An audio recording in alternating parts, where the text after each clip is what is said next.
somewhere out there, somewhere far away. I want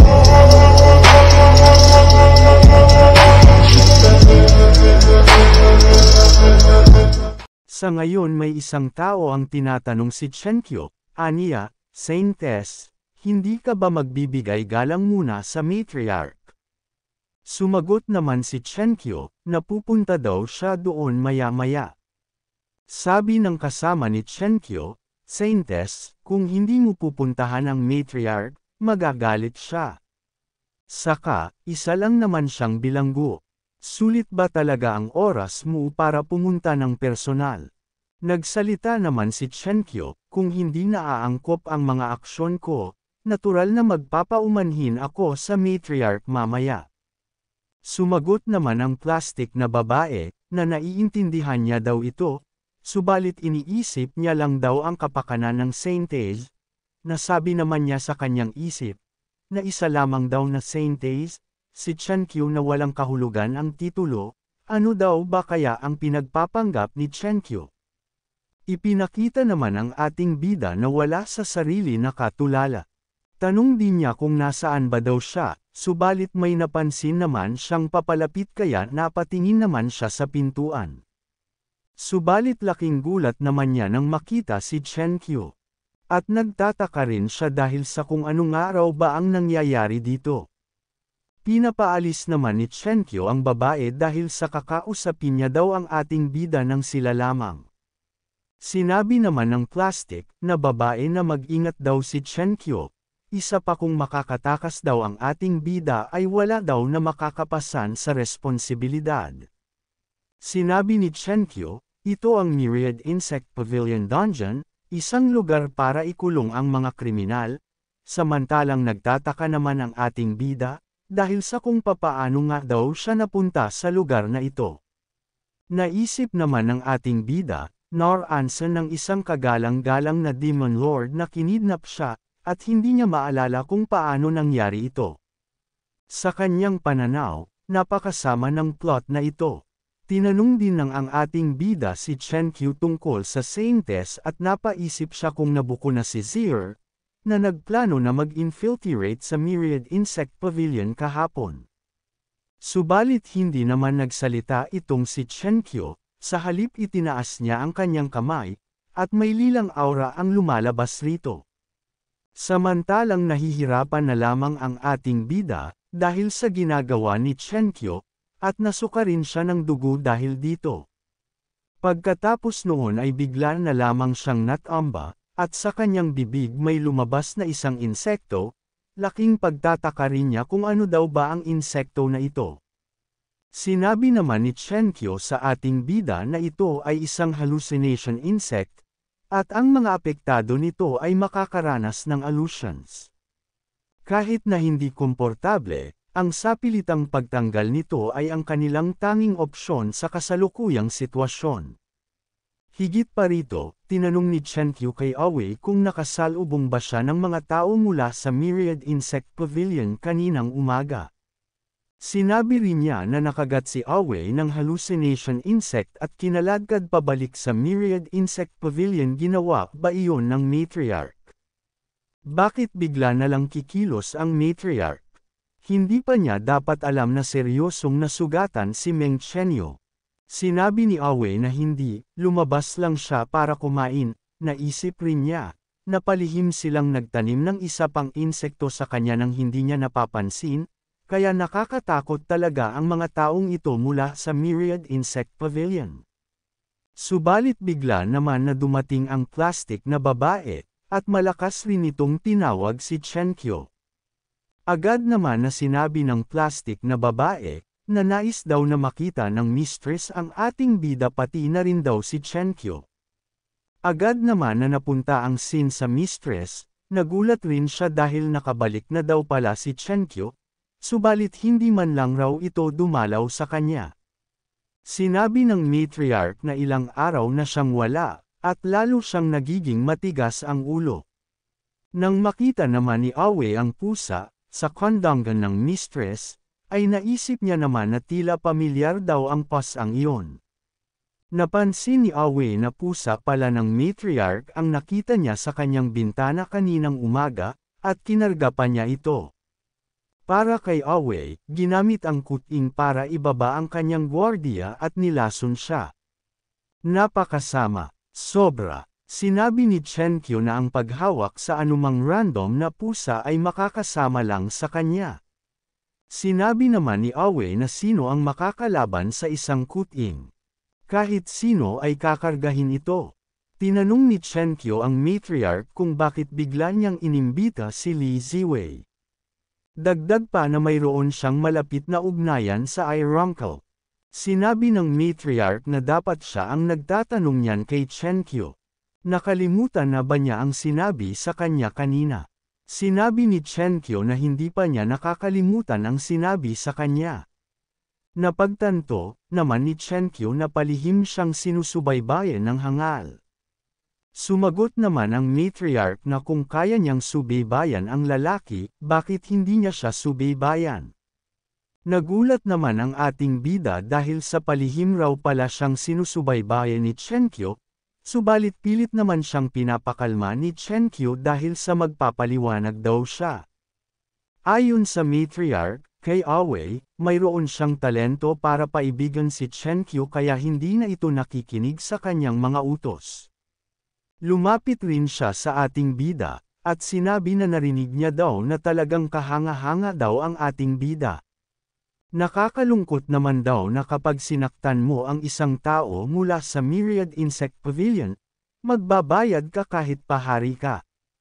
Walang gana naman na sumagot ang ating bida, aniya, bilang paalala, kahit mukhang kahanga-hanga ang isang tao, ang huling lalaking sumigaw para ipaghiganti ang kanyang disipulo ay nabubulok na sa kulungan. Ang mistress na may masamang ngiti ay nagsabi na may lakas daw ng loob si Awe para isama siya sa mga hanggal na iyon. Sinabi naman agad ng mistress na tapos na daw ang kanilang usapan. Pagkatapos ay bigla na lamang silang niyayakad nito na umalis, at habang may makikita rin tayo na lilang aura. Isa pa handa na daw siyang kumilos at hindi na mag-iimbestiga. Si Awe ay mukhang naguguluhan at nababahala. Sinasabi niya na dapat sundin muna nila ang procedure at magtanong pa bago kumilos. Pinagmamasdan ng matriarch si Awe at iniisip niya na kung may espesyal na kapangyarihan si Awe, dapat itong kontrolin ng kanilang Myriad Insect Pavilion. Pero kung wala, gagawin na lang siyang medicine man para makaganti kay Chen Yu. Iniisip din niya na, surprisingly smooth, at gusto niyang alamin kung ano ang sekreto ni Awe. Subalit sa hindi inaasahan biglan na lamang siyang nagulat, pagkatapos ay laking gulat din niya. Tanong pa niya habang hindi na maipinta ang kanyang mukha, aniya, anong ba daw ang nangyayari dito? Laking pagtataka rin niya kung nasaan ba siya ngayon. Subalit sa pagkakita naman niya sa taong katabi niya sa roller coaster ay tila masaya pa, bigla naman na tila tumadaos-daos ang gulong ng kanilang sinasakyan. At pagkatapos ang kanilang sasakyan ay unti-unti nang bumababa. Agad nang ang humandar ang kanilang sinasakyan habang nagsisigaw naman ang matriarch, "Dai ko alam yung tawag dyan sa sinasakyan nila, if alam nyo comment nyo nga mga boss." Natatakot pang sambit ng matriarch na isang bagong device daw ito ng pang-torture.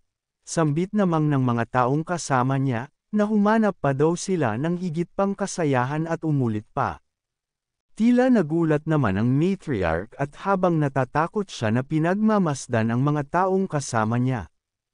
At nang marinig niya na muli silang sasakay sa iba pa, ay labis na lamang ang naramdaman niyang kilabot. Habang naiinis at natatakot ang matriarch, nasabi niya sa kanyang isip na wala na siyang pagpipilian pa kung hindi ang sumama na lamang sa mga ito. At ayun na nga nagsusuka naman ang matriarch habang sumasakay sa isa pang rides. At ang kanyang mga mata ay tila nawawala na dahil sa nawawala na ang kanyang ulirat. Pagkatapos ang kanilang sinakyan naman ay Vikang, pagkatapos ang matriarch ay nagsisigaw naman dahil sa sobrang takot. Labis na nahihirapan ang matriarch. Iniisip niya, hindi ko na kaya. At, kahit na mag-backfire ito, kung hindi ako tatakbo ngayon, mamamatay ako dito. Mabilis pa kay The Flash agad na natapos ang kanilang rides, at ngayon ang matriarch ay nagugulan kung anong klaseng lugar raw ba ito. Nagtataka rin siya dahil sa kakaiba daw ang pananamit ng mga taong ito. Subalit may nakakuha naman sa kanyang pansin kaya agad siyang napalingon. Isang lalaki ang nagsalita na ngayong gabi ang Halloween Carnival, habang makikita na naka-costume ito ng multo at naka-sunglasses pa. Gulat na gulat ang matriarch sa mga nakita niya, at nagtataka kung napunta ba siya sa Heavenly Court. Nang bigla naman na may humawak sa kanyang balikat na labis naman niyang ikinabigla, at agad niya nga itong nilingon, na may halong pagkadiri sa kanyang mukha. Pagkatapos ay nagtanong din ang mga nilalang na kung nais daw ba nito na mag-picture sila. Labis na lamang ang naramdamang takot ng matriarch, at lumabas ang kaluluwa. Pagkatapos ay nawalan siya ng malay sa mismong harapan ng ating bida at ang iba pa. Labis naman ang naramdamang kaba ng lingkod dahil sa ang kanilang matriarch daw ay nawalan ng malay.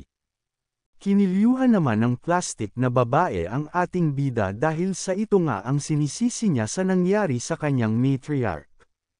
Samantalang labis na lamang ang naramdamang gulat ng ating bida dahil sa papaanong siya ang sinisisi ng babaeng hangal gayong wala naman daw siyang ginawa. Bukod pa dyan ay napatanong naman si Chenkyo sa kanyang isip na kung papaanong paraan na nawala na lamang ng malay ang matriarch, at papaano ito nangyari. Bagamat nahihirapan ang ating bida pilit naman niyang sinasabi sa hangal na isa siyang inosente. Tanong pa ni Chenkyo sa kanyang isip na ano daw ba kaya ang nakita ng matriarch. Agad naman nilang ibinalik sa kulungan ang ating bida, tinapon pa nga sa lampak tuloy. Nagulat si Awe at nagtatanong kung sino sa mga naruroon ang nakakita sa kanya na saktan ang kanilang matriarch. Ipinagtanggol niya ang kanyang sarili na nagsasabing siya ang unang inatake at hindi man lang siya gumalaw. Sa kabilang banda, sinasabi ng plastic na babae alam nila na nasaktan ni Aoi si Miss Chenyu at wala siyang ginawa. Nagbabanta pa si plastic na itatapon niya si Aoi sa insect pit kung may mangyari sa matriarch. Dagdag pa ni Aoi, kung kaya niyang saktan ang matriarch, hindi siya mapipigilan ng ray lamps. Umaasa pa rin siya sa matriarch para mawala ang mga insekto at hindi niya sasaktan ang matriarch. Humihingi ng tulong si Aoi kay Chenkyo.